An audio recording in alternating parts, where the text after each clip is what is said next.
The ghost flight that still flies. On December 29, 1972, Eastern Airlines Flight 401 was flying from New York to Miami. Everything was normal until the landing gear indicator light failed. The fatal mistake. The pilots became so focused on fixing that tiny light that they didn't notice the plane slowly descending. At 11:42 p.m., the aircraft crashed into the Florida Everglades. 101 people died. Only 75 survived. The crash shocked America. But the real horror started after the crash. The deadly decision. Eastern Airlines did something unusual. Instead of destroying the wreckage, they salvaged undamaged parts and installed them into other L-1011 planes. That's when crew members began reporting. Impossible en compter. Ghosts in the cockpit.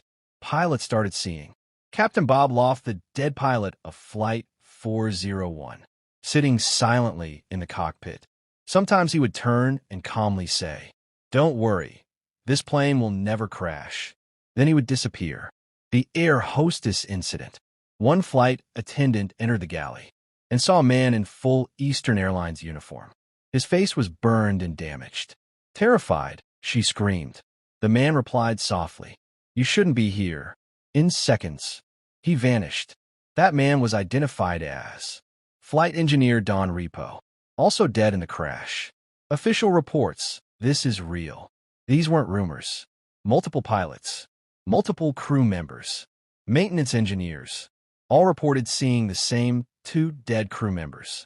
The sightings were so frequent that maintenance logs officially mentioned ghost encounters.